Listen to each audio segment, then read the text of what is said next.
Hi there, and welcome to the Indie Pop Girl, the podcast where you'll find music chat, new releases, hidden gems, and nostalgic deep dives. I'm back with another episode, and this week I'll be discussing the highly anticipated new release, The Clearing by Wolf Alice. I'll be talking about the tracks, the production, and the overall themes of the record, so if you are a fan of Wolf Alice, or here as a new listener, please join me and let's discover this brand new release together. The Clearing is the fourth studio album by Wolf Alice, released on the 22nd of August 2025. This marks the band's first release on a major label through RCA Records, and is the follow-up to their critically acclaimed and Mercury Prize nominated masterpiece, Blue Weekend, which was released in 2021. The release date was originally set for the 29th of August, but an announcement was made that the release date had been changed to the week before to avoid clashing with the new Sabrina Carpenter album, which I think is a smart move and allows them to have some attention in the press before Sabrina arrives. I think the title of the record is quite fitting to their label change, the band's image, and the creative decision to make this album inspired by the 1970s, and in particular Fleetwood Mac. Ellie Rousel appears solo on the album artwork, and it feels like with this era that she has really found some confidence in the role of being the frontwoman for the band. She has said recently with this album that she was no longer hiding behind her guitar, and it was time to put it down. I think this transition is so lovely to see. She has grown so much as a performer, and this is fully confirmed in their recent live TV performance on the Jimmy Kimmel Show in the US. The Clearing is produced by Greg Kurstin, who has worked with Adele, Harry Styles, Pink, Miley Cyrus, and his roster is impressive. He has worked with many artists from all genres, not just with pop, but with the announcement of him handling the production duties for Wolf Alice was a bit of a surprise. Overall, the sonic direction for The Clearing is still in the indie alternative genre, with hints of indie pop and folk. I have seen a mixed response online to the record, as it is quite mellow and softer compared to their previous work. They really could have made a record similar to Blue Weekend, but I am glad that they have gone in a different direction. They are in their 30s now, and this record shows growth and maturity, but the songwriting is as strong as ever. I find it really refreshing that they have decided to strip it back. If you are a regular listener to the podcast, then you know I'm a sucker for synths and electronica, and Wolf Alice have incorporated that into their sound over the years. But over the last few years, many artists have embraced the 80s style production, and you could say that it is oversaturated now. Sometimes it works and sometimes it doesn't, but Wolf Alice is here in 2025 and they have decided to go in a completely different direction. It seems to me that they are like, fuck it, we are going to go back to the warm sounds of the 70s and we are going to chill for this record. But at the same time, it's still Wolf Alice. I love it when artists take creative risks. Why should they keep repeating what they have already done? The band have said that the record conveys the freeing feeling of finding a moment of peace and clarity, and I love that. I won't be covering in this episode how I discovered Wolf Alice, so if you are curious and want to know more, please check out my previous episode covering the Blue Weekend record. I go into detail how I became a fan and how much they mean to me, so please give that a listen. I have listened to The Clearing quite a lot since the release day, so I will do my best to cover everything here and describe the tracks in detail as much as possible. I would love to connect with any Wolf Alice fans out there. Please let me know what you like about this record and what your favourite track is. I would love to hear from you.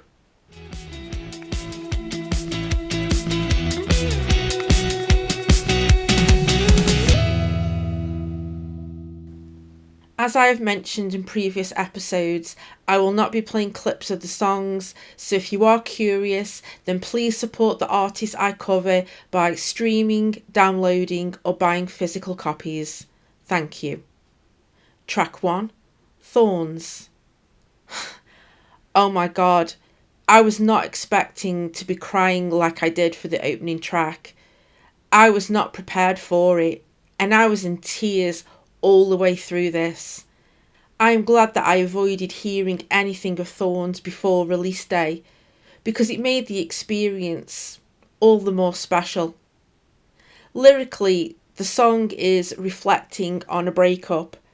This could serve as an extension to Blue Weekend, but here the melancholy is drenched in gorgeous strings and a warm 1970s style in the production. Ellie is calling herself a narcissist and a masochist in the chorus. The saying that the artist has to suffer for their art is evident here, and I've discussed this in previous episodes. The creative process following a breakup or some kind of personal trauma often produces stellar work. But on the flip side, this can cause further pain having to relive the memories by singing the songs on tour. It's such a raw, almost uncomfortable confession, especially as the first words we really latch onto in the album. Instead of opening with something abstract or poetic, Ellie goes straight into self-criticism. But it doesn't feel arrogant, it feels vulnerable, like she's exposing the ugly thought patterns that come with being both creative and self-absorbed. It also ties into the wider theme of the track, the idea of making a song and dance about it. That line almost becomes ironic. She's aware of the performance of her own pain, aware that writing about it might be indulgent, but she can't help it. It's both a confession and a cycle she knows she's trapped in. Ellie knows that she can't stop turning emotions into art, even when it hurts. This track is wrapped in piano, strings, there's a faint synth, and Ellie sounds wonderful. I think I'm going to be talking about Ellie's vocals quite a bit in this episode because she has never sounded better. My first experience with this record was sitting down and listening to the vinyl on release day. And as soon as this track started, it transported me to Titanic Rising by Wise Blood.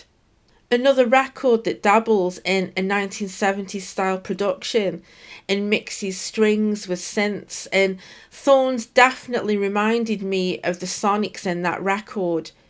And believe me, that is not a bad thing at all. I am here for it. Track 2, Bloom Baby Bloom. The lead single, which was released on the 15th of May 2025, and as Wolf Alice are one of my favourite bands, I was so eager to check this out. I have discussed in previous episodes covering new releases that with social media it can be difficult avoiding singles on the lead up to an album release. But when I heard the snippet, it got me intrigued and I couldn't wait to listen to it in full. I have lost count how many times I've played this track, but it keeps getting better with each listen. I would say that this is the heaviest in regards to the instrumentation on the record, but it's also quite experimental at the same time. Bloom Baby Bloom crashes in with full force.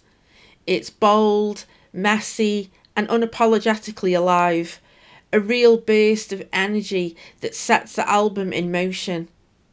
The track begins with a pulsing piano figure before exploding into sharp drums and snarling guitars, creating a sound that feels both chaotic and tightly controlled. Ellie's vocal is the centerpiece here, she shifts between whispers, cries, and feral howls. One moment she is almost tender, the next she's tearing the walls down. This track is evidence that Ali is such an impressive vocalist. How she uses her voice like an instrument is staggering, and you can feel her confidence bleeding through her vocal performance. I personally love her play it hard backing vocals. There is so much character there, and I love how they constantly switch things up. Lyrically, I think this continues from the breakup explored in track 1 Thorns, but here Ellie is breaking free of the melancholy and is direct in verse 1. She sings, "Do I have to make you sit on your hands? Fucking baby, baby man. Do you want me to show you who I am? See this fire in my eyes, boy. That's your flash in the pan." Calling someone a baby man feels both mocking and dismissive, and when she follows it with, "See this fire in my eyes," it's not just anger, it's self-assertion. The pre-chorus sees Ellie going for it vocally, and you can feel her frustration in the way she sings. "Look at me trying to play it hard. I'm so sick and tired of trying to play it hard." The first delivery of these lines is less aggressive than the second pre-chorus, but I interpret that Ali has had enough of trying to prove herself as an artist, as a musician, and being the front woman in an indie rock band. The play it hard could mean the aggressive side to Wolf Alice, Ali playing the guitar to prove a point. But here, she is fucking tired of the whole facade. She even admits in the song, "My despair masked by a flawed facade." So with The Clearing, the title of the record, and this song, Ali is wiping the slate clean, and here she is presenting herself as a confident woman, as an artist and a musician, and you don't always have to try and prove the point of being aggressive. This record is showing another side to her, being vulnerable and letting her vocals shine and being more of a presence in the artwork, videos and the live setting. Their triumphant performance at Glastonbury this year proves how much the band have grown, and I'm sure that they will just keep on blooming, just like the message in this song. Track 3, Just Two Girls. After the intensity of the opening tracks, Just Two Girls feels like a moment of lightness. It has a breezy, nostalgic quality, almost like a theme song to a carefree friendship.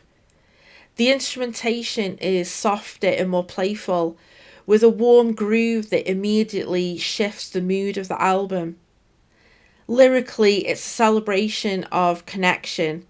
Ellie captures the joy of those small, unfiltered moments with a friend, sitting in a bar, swapping stories, laughing at life's chaos, and finding comfort in being understood.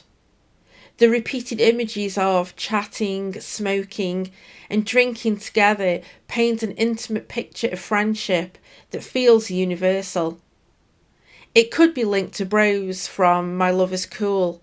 Just Two Girls could be served as the older, mature sequel to that song. It's not just a love song in the traditional sense, but it carries the same emotional weight. The bond between the two girls becomes a safe space, a grounding force, and a reminder that sometimes the purest kind of love is platonic. By placing this track here, Wolf Alice softens the edges of the record, showing a gentler side without losing depth. Some listeners have had a mixed reaction to Just Two Girls, and it's easy to see why. It's the closest thing on the album to a pure pop moment. It's laid back and its polished sound contrasts sharply with the grit and chaos elsewhere, which can feel jarring if you are expecting the bite of classic Wolf Alice. But rather than being a weakness, that shift is what makes the song stand out. Stripped of the past aggression, Ali's vocals are given space to shine, carrying the track with warmth and clarity. It shows a different kind of strength, not explosive or confrontational, but confident in its simplicity. And I guarantee that you will not get that chorus out of your head. Track 4, Leaning Against the Wall. One of my favourites from the record. This is such a strong track. This is driven by acoustic guitar and Ali's vocals. It is beautifully produced and mixed. When the track switches up and the electronic beat comes in with the synths, is so unexpected. Fucking hell, my jaw dropped on the first listen. I was not expecting such a switch up like that. But it's what Wolf Alice do so well. Yes, they can have their fierce and aggressive moments, but they also excel in the dream pop genre, and I feel they give us a flavour of that here in this track. Leaning Against the Wall is one of the album's most direct and emotional moments. At its heart, it's a love song. Ali sings, "Leaning against the wall, you put my world in slow-mo. You put my name up in lights," capturing the head-spinning intensity of being in love when someone makes the world feel brighter and time itself seems to shift. That rush of emotion is underlined in the post-chorus refrain. Does anybody love you more than I do? Is anyone out there? A plea that's both passionate and vulnerable. It's not just a declaration of love, but also a cry for recognition and need to be heard and understood. Verse 2 then digs into the tension between intimacy and performance. Ellie questions whether love itself can feel staged. Is love our greatest performance? Well, it takes two, so there's always a crowd. She pushes this further with the lines, "I dance so you will watch me. That doesn't hurt my pride. I like the thrill of my performing when I abuse the courage of white wine." It's a striking admission reflecting the duality of her persona. On stage, she's ferocious and magnetic, but off stage, she's often shy and reserved. Here, she admits that confidence doesn't always come naturally and that sometimes she leans on alcohol as a shortcut to embody that bolder side of herself. The choice of the word abuse is crucial. It suggests self-awareness of over-reliance, adding a vulnerability beneath the bravado. Ellie soars vocally in the outro. She sounds wonderful. And the track has a bit of an unusual ending. When I was listening to the vinyl, I thought it was the intro into the next song. But when I listened again on Spotify, I realised that the track is supposed to be like that. It's definitely a creative decision there, and little details like that I always appreciate. Track 5, Passenger Seat. I will be honest, this didn't grab me at all on the first listen. I thought it was pleasant, but nothing really stood out to me. It was on the repeated listens when the strength of the song came through. And that's okay when you're listening to a record for the first time. There can be tracks that don't click right away. And I don't think that's a fair assessment writing a review based off one listen. This track really started to click as I was preparing for this episode, and what stood out to me is that it gave me a little bit of a Casey Musgraves vibe. I also didn't pay attention to the lyrics during the first listen, but since going back to this, I think Passenger Seat is a track that a lot of people will relate to. The lyrics touch on the memories of a past relationship, and I love how descriptive Ali is here. This person is no longer present, but she still feels this person. Ellie confirms that the song that's playing now will always remind me of you. And she remembers in verse 2 sharing a bottle of Coke and saying, "You know it tastes so much sweeter when you don't drink it alone. And will these things now forever remind me of you?" It's bittersweet but tender and reflective. The acoustic guitar and Ellie's voice are the shining star here, and I have grown to appreciate the message in the song. I love the addition of the car indicator in the production after the line, "I want to feel the wind in my hair, can you roll down the roof?" I didn't notice it playing the vinyl. I only spotted it after with my earphones, and I always look forward to hearing that part now. Little things like that in the production I always love. Track 6, Play Out. Oh no, I'm crying again. Play It Out is stripped back with some lovely piano played by Ali, and she sounds wonderful. The reflection of aging gracefully is so refreshing here. And also, Ali is questioning motherhood and the pressure that women feel in general to do so. It is one of the album's most moving tracks, a fragile piano ballad that slowly builds, feels like a private confession.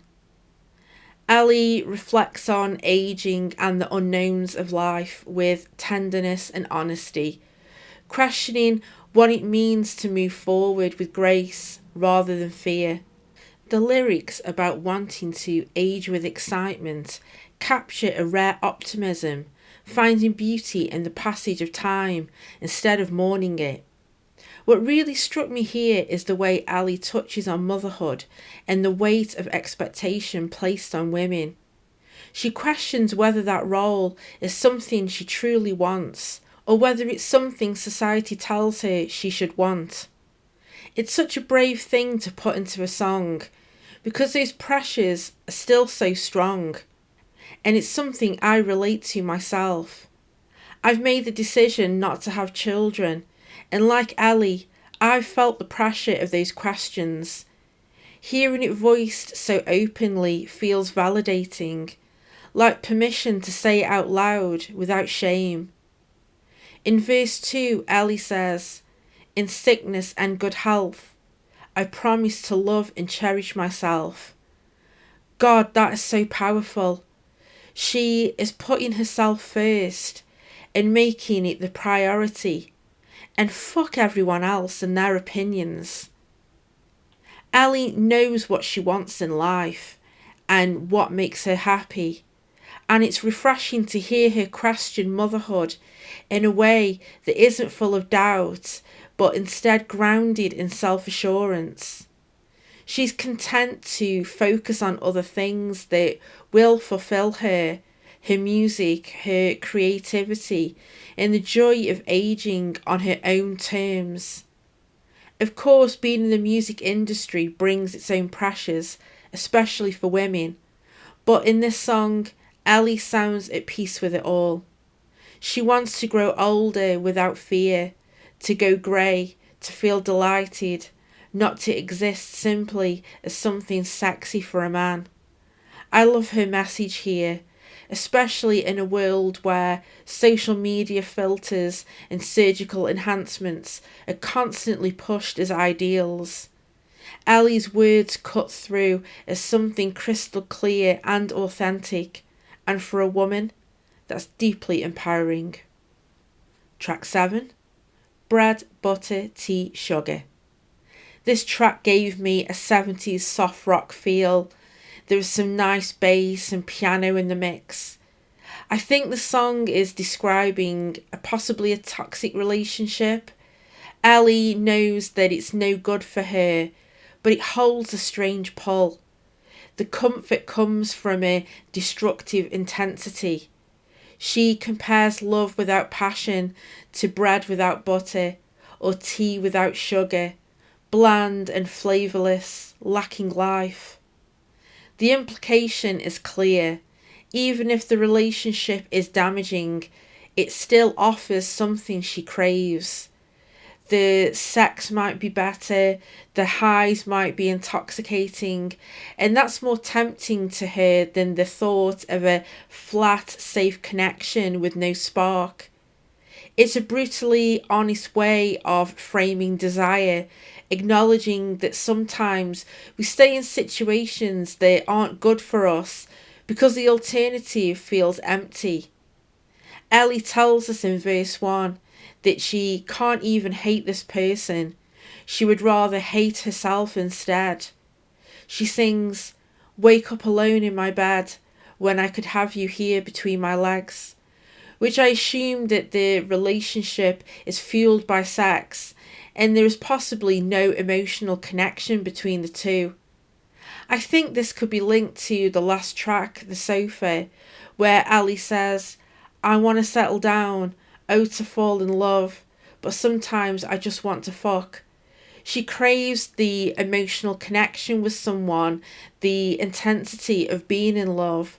But these lyrics also tell us that she also craves the moments of desire and lust with no strings attached. Verse 2, Ellie is aware that this person is no good for her, but she says, "You're my wicked pleasure, feeding me charm in miniature measures." The feeding her charm seems sporadic, and I assume that this person isn't always around, and it seems that the sex is too addictive to give up. The chorus, Ellie admits, "If it's bad for me, good. I feel bad. Suits me better." It's definitely an interesting concept for sure. A relationship with no spark and comparing it to bread without butter and tea without sugar. It's a sharp and nuanced take, and this is what I love about Ellie's songwriting.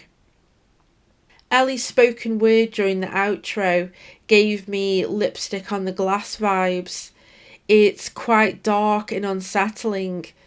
The song circling that toxic pull, the way passion and intensity can be addictive.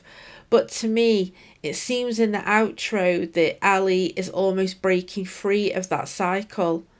She sings, "Under the shadow of a mountain, I pay no mind to move. There's still some scattered light. It warms me up like it could reach me inside. And then I come into a clearing." It's like she's recognizing that even in the heaviest, darkest place, light can still find its way in. The repetition of "I come into a clearing" feels symbolic, almost like a rebirth.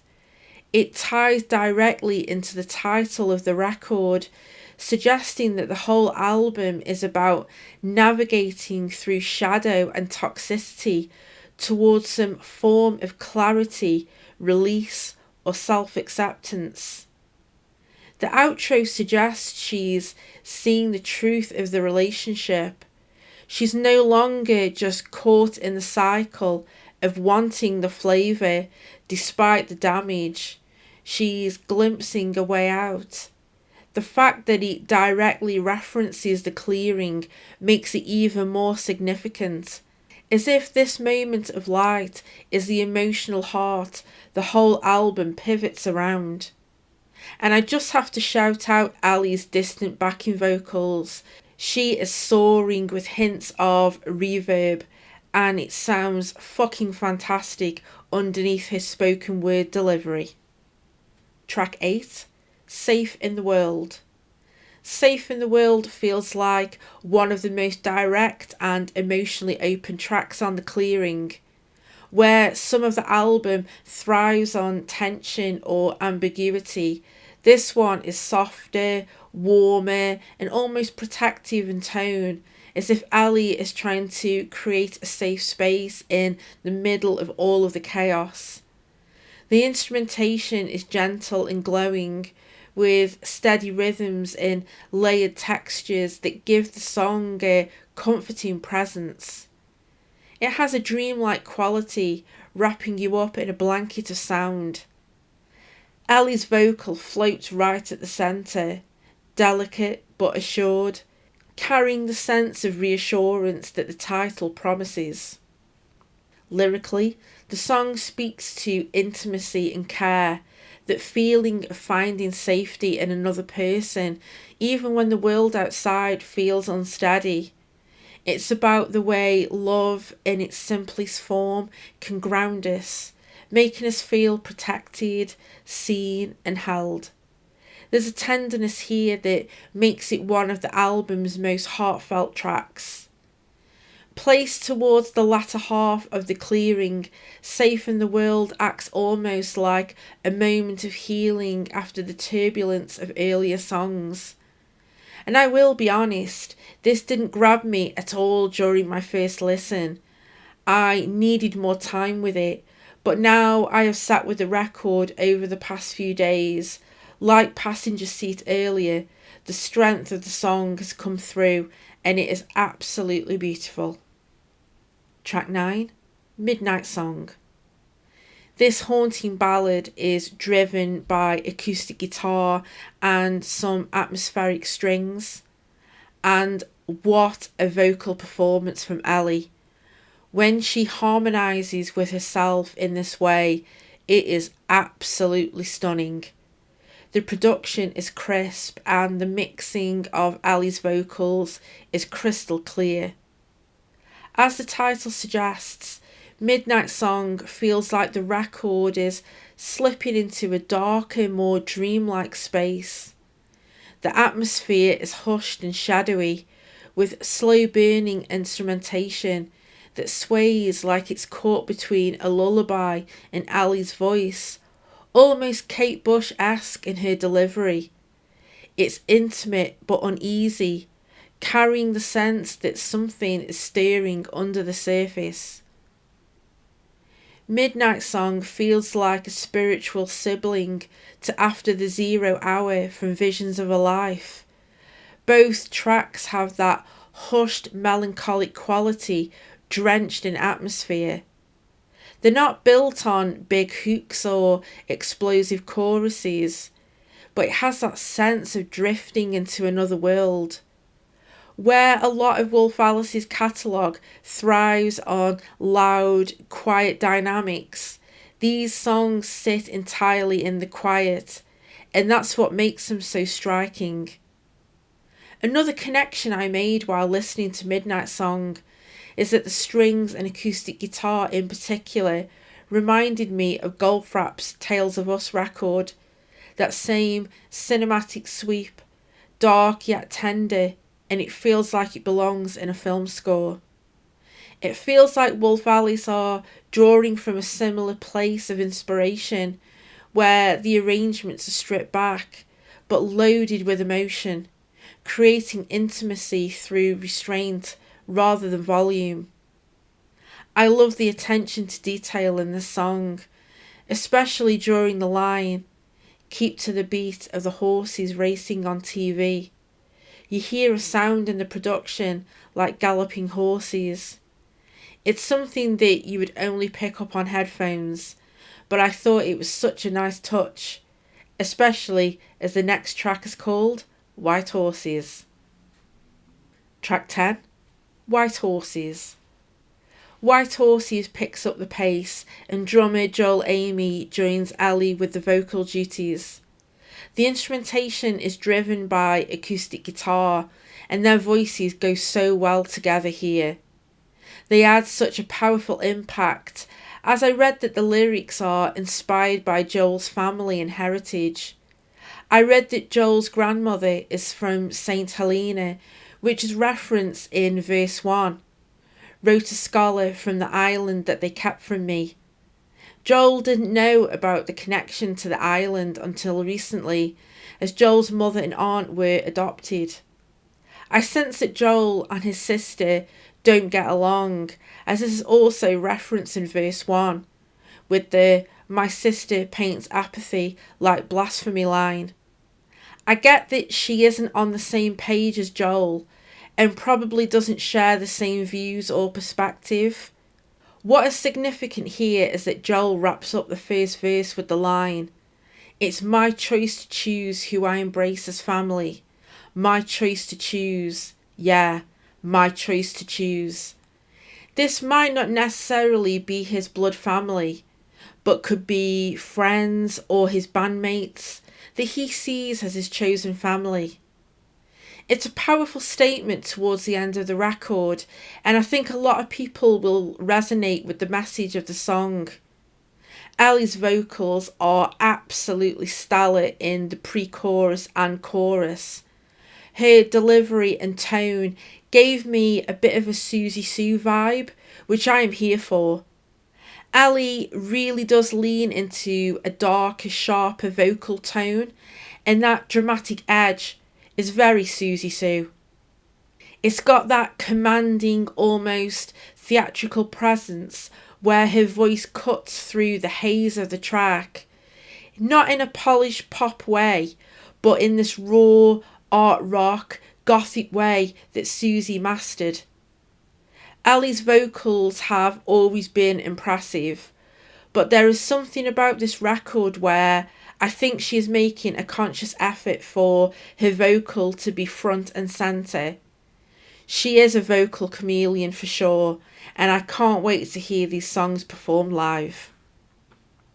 Track 11, The Sofa. The sofa closes the clearing in a way that's intimate and understated, almost like the opposite of a big triumphant finale. Where other bands might end with noise or drama, Wolf Alice choose to finish with stillness, a quiet domestic scene that feels deeply human. I had only heard this during their Glastonbury performance, and I fell in love with it instantly. This is what I love about Wolf Alice so much. Not only are they normal, down-to-earth people, but they write about relatable things that will hit home for so many people. The song centres around the image of the sofa, a place of rest, comfort and reflection. It's not glamorous, but that's the point. After all of the chaos, intensity and searching across the album, we end up in the most ordinary of spaces. There's something disarmingly tender about that choice. In a world where we are constantly on the go, busy and feeling stressed with the demands of life, it is so refreshing to have this song like this saying, you know what? I'm going to chill the fuck out on the sofa, watch the reruns on TV, and shut the world out. There is nothing wrong in taking time out for yourself and to do the things which make you happy. Ellie's vocal is soft and conversational, as though she's singing from right beside you. The lyrics are reflective, turning small everyday details into something profound. It's about slowing down, taking stock, and recognising the beauty and simple moments. The kind of clarity you only find when the noise fades. I think we have a little reference to Delicious Things from Blue Weekend in verse 2. Ellie sings, "Didn't make it out to California where I thought I might clean the slate. But here Ellie is back home in Seven Sisters, North London, and she says, and maybe that's okay." There is definitely some acceptance in this track, and it seems that Ellie has found her peace and clarity, which she was searching for in the 3 previous records and in the previous tracks of this record. As the final track, The Sofa feels like the true clearing of the album, a space that's unpolished and real, where life is stripped back to its essentials. It's an ending that doesn't shout, but instead lingers gently. This track definitely gets under your skin, and The Sofa is a Song of the Year contender for me. It's flawless in the production and the stunning instrumental with the strings. Ellie's beautiful vocal performance is just the icing on the cake and is the perfect end to the clearing.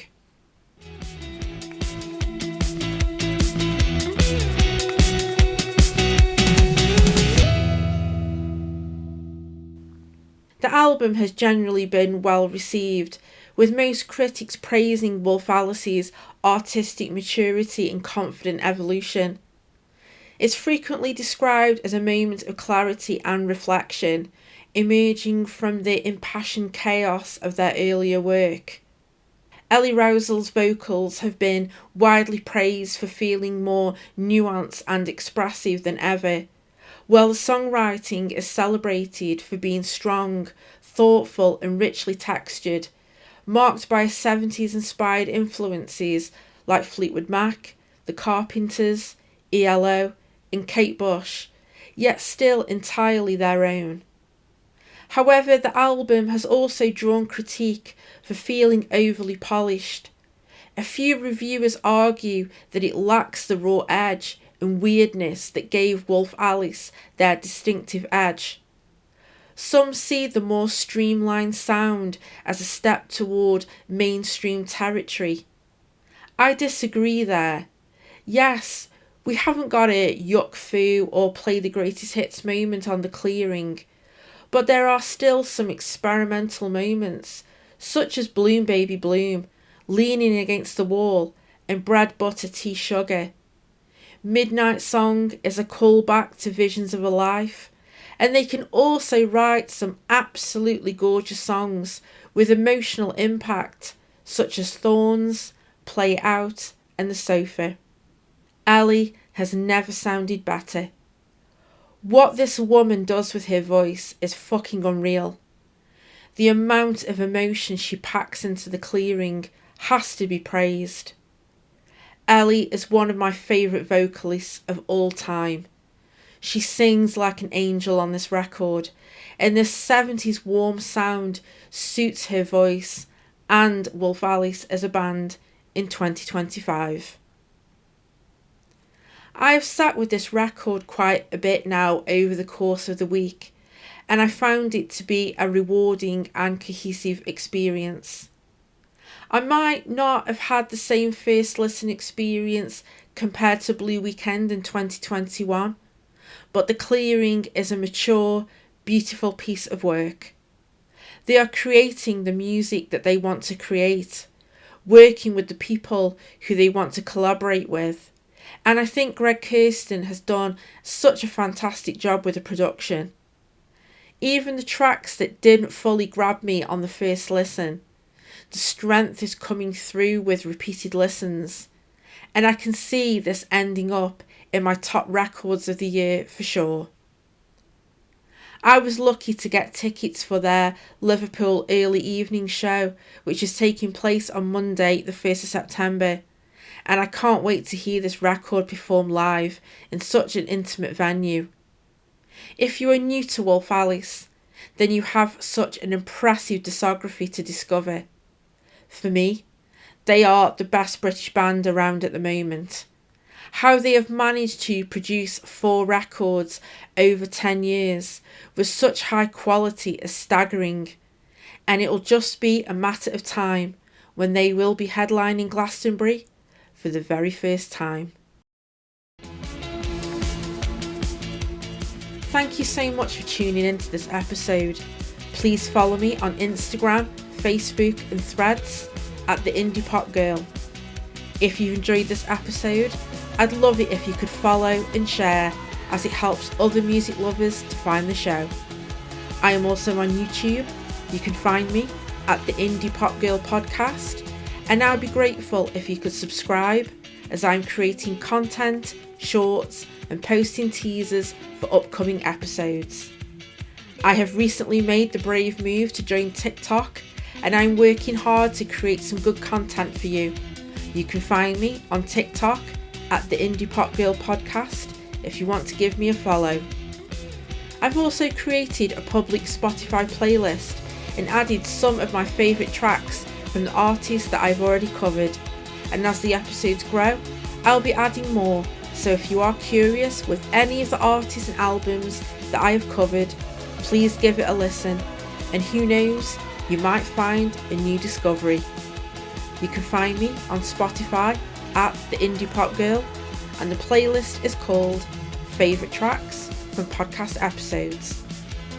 I'll be back very soon And I'll be switching gears a little with a full review of Man's Best Friend by pop superstar Sabrina Carpenter, so I hope you can join me. Until then, I'm Rachel, the indie pop girl. Thanks for listening, and I'll see you next time.